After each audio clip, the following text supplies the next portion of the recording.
Apakah ada orang yang berani kritik habis-habisan pejabat elit Papua? Jawabannya sampai sekarang masih belum ada dan masih belum berani untuk kritik. Dan kalian mau tahu penyebabnya apa? Penyebabnya karena budaya feodal.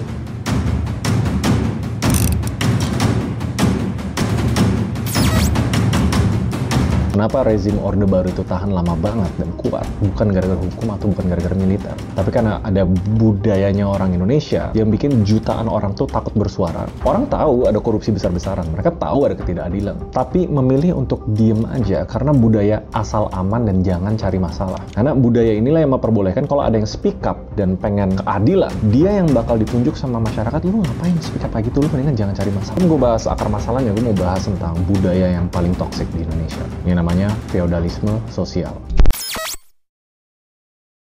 Budaya itu seperti ibarat seperti invisible law. Jadi budaya itu seperti aturan yang tidak tertulis, tidak terlihat, tapi ya memang ada. Hukum yang jauh lebih kuat daripada hukum undang-undang apapun, tapi benar-benar tidak terlihat. Dan kita tahu bahwa kritik terhadap pejabat itu sangat penting dalam membangun masyarakat yang lebih transparan, akuntabel, dan adil. Dengan adanya kritik, pejabat dapat terdorong untuk melakukan reformasi dan perbaikan sistem dan perbaikan kebijakan yang ada. Namun, kritik terhadap pejabat juga memiliki dampak risiko negatif seperti reaksi negatif dari pejabat tersebut, dapat tekanan, lalu dapat intimidasi.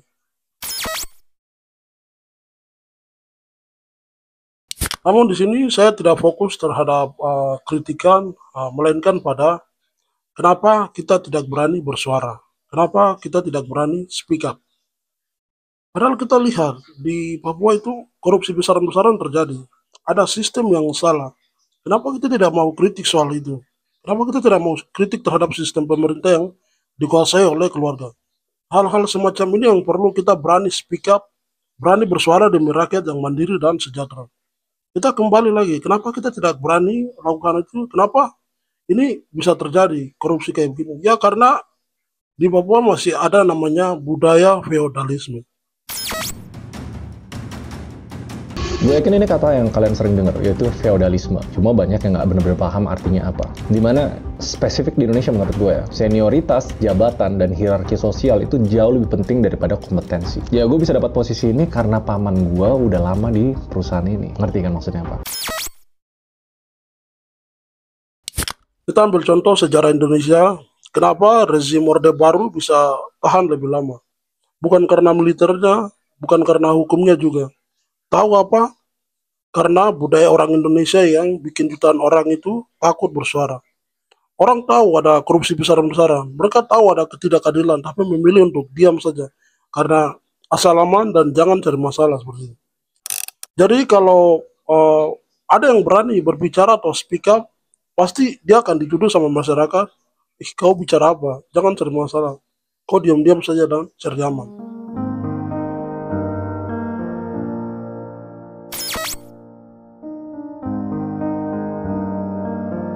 Feodalisme di Papua masih menjadi isu yang relevan hingga saat ini. Jadi istilah feodalisme sendiri merujuk pada sistem sosial di mana terdapat hierarki yang kuat antara atasan dan bawahan dengan kekuasaan yang terpusat pada elit-elit tertentu. Dan kita kalau mau lihat karakteristik feodalisme di Papua itu seperti uh, di mana ada hierarki sosial yang kuat, di mana elit-elit tertentu memegang kekuasaan dan elit-elit tersebut sangat berpengaruh. Dan masyarakat juga seringkali bergantung pada elit-elit lokal untuk memperoleh akses ke sumber daya dan kekuasaan. Lalu feodalisme di Papua juga ditandai dengan pembatasan kritik dan kebebasan berbicara di mana masyarakat tidak berani untuk mengkritik elit-elit yang berkuasa.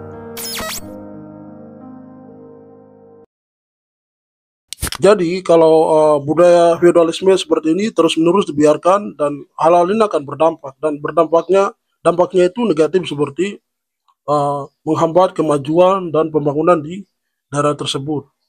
Lalu ada melebarnya kesenjangan antara elit-elit yang berkuasa dan masyarakat biasa. Lalu feodalisme di Papua juga dapat memicu kekerasan dan konflik antara kelompok-kelompok yang berbeda.